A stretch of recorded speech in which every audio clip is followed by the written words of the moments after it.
Les boys, je vais prendre un peu le relais pour ce dernier bloc-là, Perron d'église. Cette semaine, Perron d'église un peu spécial. Cette semaine, on a vu beaucoup d'équipes qui ont pris des directions avec soit le repêchage ou les séries. Moi, je veux que pour on mette notre casquette de DG dans les prochaines minutes. Les gars, je vous annonce, les trois, on a été nommés DG d'une équipe différente. Pop, je t'annonce que tu viens remplacer Brad Treliving qui quitte le navire après un an. Tu es le nouveau directeur général des Maple Leafs. Mio, Nice. tu remplaces LeBron James en tant que directeur général des Lakers. Et moi, ça, je c'était vais... une balle perdue, ça. Et moi, je vais me permettre de revenir 3 jours en arrière et de remplacer le DG des Falcons qui a pris Michael Penix. Je vais prendre une direction complètement différente. Pop, je veux t'entendre en premier. Tu es le nouveau DG. T'es pas Brad Treliving, tu l'as remplacé. Tu es le DG des Maple Leafs. Tes 3 premières priorités pour régler cette équipe-là l'an prochain. Est-ce qu'on est dans un scénario où les Maple Leafs de Toronto sont toujours en série ou sont éliminés? On se fait éliminer match 5. On se fait éliminer match 5. On se fait éliminer match 5 contre Boston. Même chose pour toi, Mio, tu te fais sortir au match 5. Je me... Parfait. Sheldon Keefe est dehors. Pour commencer, Okay. Ça c'est... Puis, c'est rien envers Sheldon Keefe qui, oui, se fait out-coach par Jim Montgomery big time dans cette série-là. À peine. Et qui n'a jamais su comment amener cette série-là loin en séries éliminatoires. Mais il faut aussi placer en contexte que Sheldon Keefe, ce n'est pas le candidat de Brad Treliving. Visiblement, ça ne sera pas le mien non plus parce qu'il va être congédié. Il va être congédié. C'est clair que je tente le terrain pour échanger Mitch Marner parce que, il va coûter extrêmement cher dans à peu près 12, 13, 14 mois.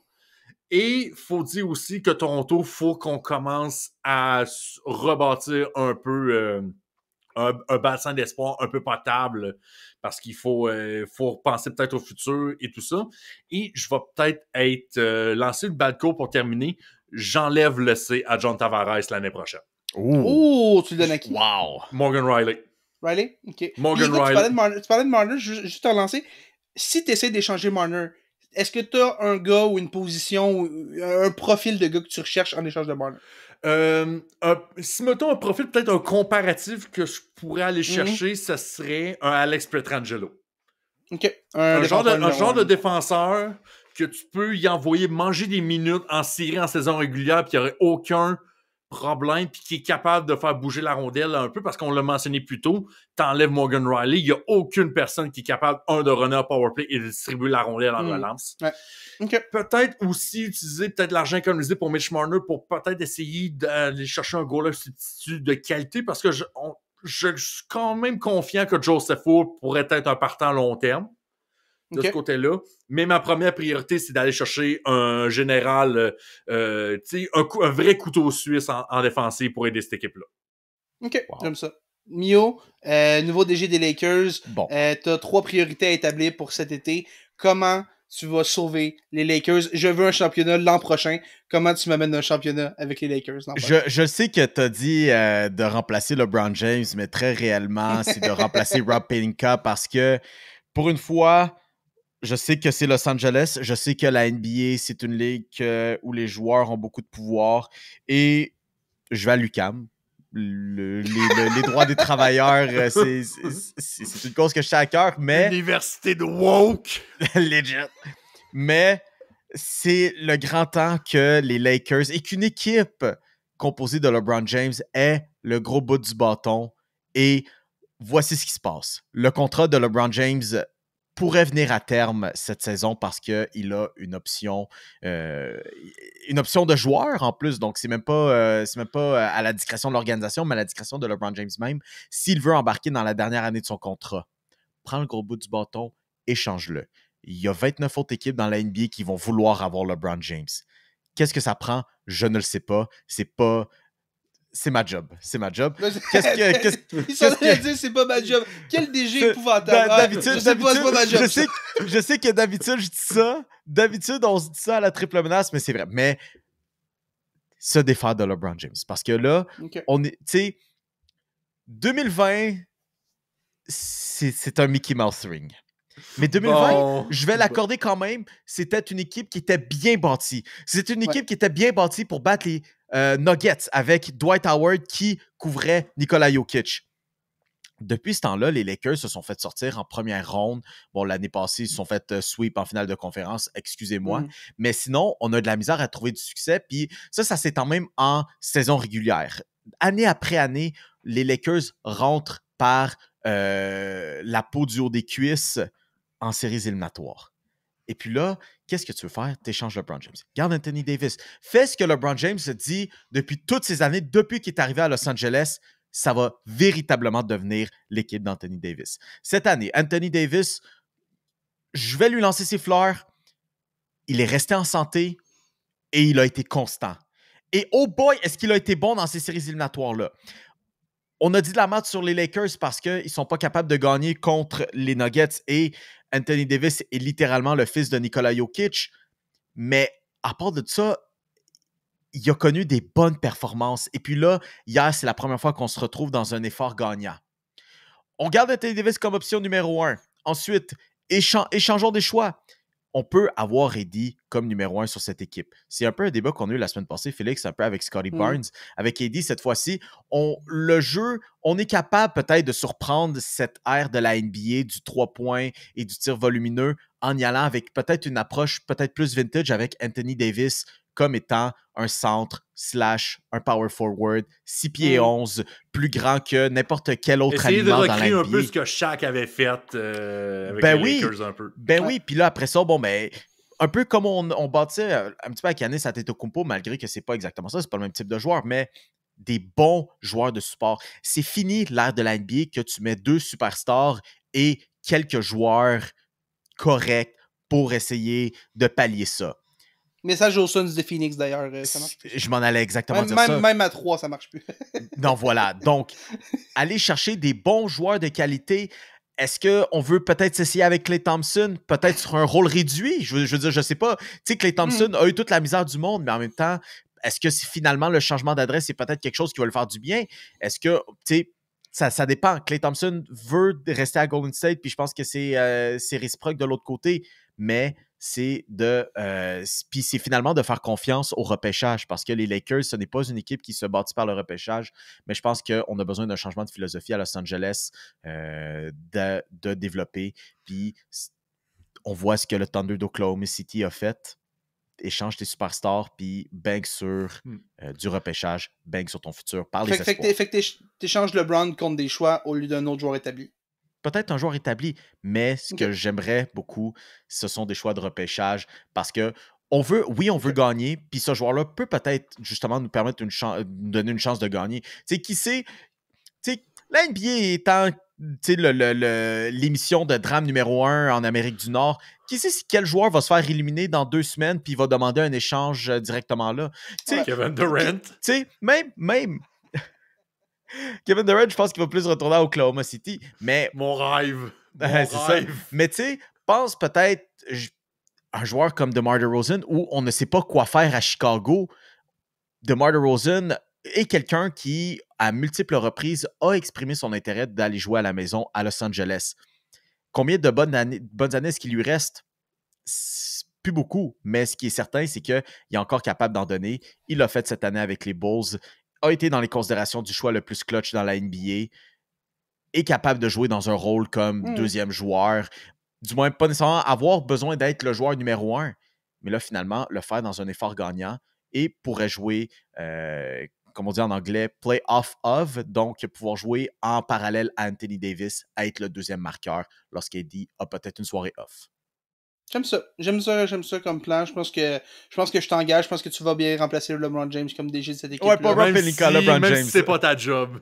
Parce que non, mais tu pourrais être comme LeBron puis être joueur GM. Ça pourrait être... Déjà que tu ressembles à Fred VanVleet, tu serais super bon.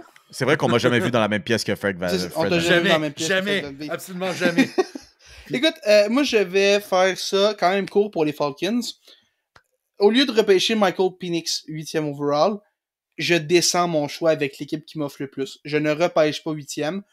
Peu importe les joueurs qui sont disponibles. Rome Odunze aurait été le fun. Aller chercher un joueur de ligne offensive, ça aurait été le fun. Même peut-être un Brock Bowers pour vraiment solidifier ce duo d'ailiers rapprochés, parce qu'on aime avoir 2 ailiers rapprochés visiblement à Atlanta, et surtout ne pas donner le ballon à Kyle Pitts comme ça devrait. Mais je descends ce choix-là. J'essaie de pas trop descendre quand même, parce que je veux aller chercher un des gros joueurs défensifs entre Dallas Turner, Jared Verse et Byron Murphy Jr. Je veux un de ces trois-là quand même, ressortir avec un de ces trois-là. Finalement, fait que je ramasse un de ces gars-là et j'essaie de ramasser au moins un ou deux autres choix en fin de repêchage.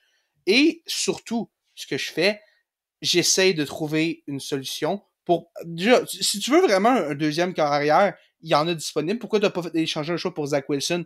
Je veux dire, si c'est vraiment ton plan, va chercher Zach Wilson qui... Zach Wilson a le même âge que Michael Penix. Je vais juste insister là-dessus. Les deux ont le même âge. Wilson, ça fait des années qu'il est là. Laisse faire le deuxième corps arrière. Sois all-in sur l'équipe que tu as en ce moment.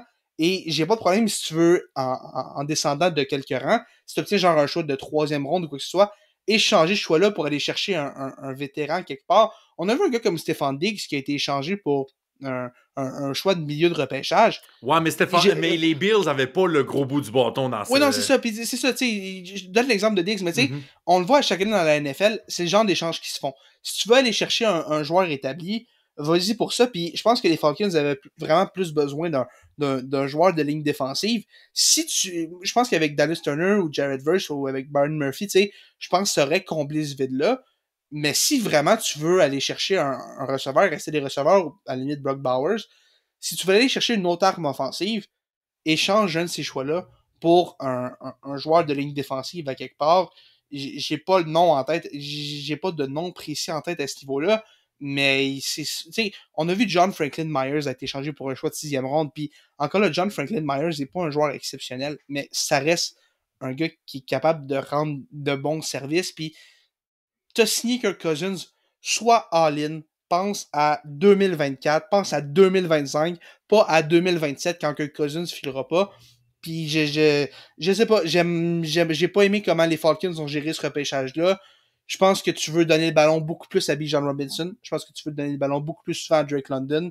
Je pense que là, tu as aussi Darnell Mooney qui est arrivé. Je pense que tu veux l'alimenter. Kyle Pitts, évidemment, tu veux alimenter Kyle Pitts. Je pense que tu te concentres sur ces armes-là. Tu regardes ce que Kirk Cousins peut t'amener. Tu as déjà investi tellement d'argent, tu peux pas reculer. Il faut que tu ailles all-in avec cette fenêtre-là que tu as à Atlanta. Et pour moi, ça, c'est la grosse erreur que les Falcons ont faite. Surtout, si tu repêches Michael Penix, t'appelles Kirk Cousins, parce qu'on ne l'a pas appelé, ça l'a mis en crise d'apprendre ça sur le fly, que les Falcons aient repêché un carrière 8e. Donne-y une chance, donne-y les moyens de ses ambitions. Ça fait des années, ça fait depuis le départ de Matt Ryan que tu cherches un carrière. T'as Kirk Cousins, donne-y des armes, vas-y all-in. La division est pas très bonne, les Buccaneers sont suspects, les Panthers sont horribles, puis les Saints sont très suspects aussi. C'est ta chance, t'as Kirk Cousins. Soit all-in, va chercher un joueur défensif à la place et utilise le choix que tu utilises pour les choix que tu as eu pour descendre de quelques rangs, pour aller chercher du support de vétérans ailleurs dans la NFL. J'ai pas aimé ce repêchage des Falcons et je pense qu'on aurait pu faire vraiment, vraiment. Félix, prochain DG des Falcons, si jamais vous voulez l'engager, je sais qu'en ce moment, il est fort dans ses études, mais c'est sûr qu'un petit job qui paye quelques millions pour être DG... Job à temps partiel, ça se fait, ça? Tu faire à temps partiel? Ben, Rob Pelinka, c'est ça. Rob Pelinka, c'est à temps partiel. Non, mais t'as peu... OK, j'ai une idée. Échange-moi LeBron James, je t'échange un choix au repêchage, comme ça, je vais avoir un assistant DG, un DG à temps plein qui va pouvoir s'occuper de ma job. Voilà. Il va lui dire quoi faire, puis tout le monde est content. OK, fait qu'on permet les échanges à plusieurs ligues différentes. Tu vois, j'ai changé le choix de 2e ronde contre Mitch Marner.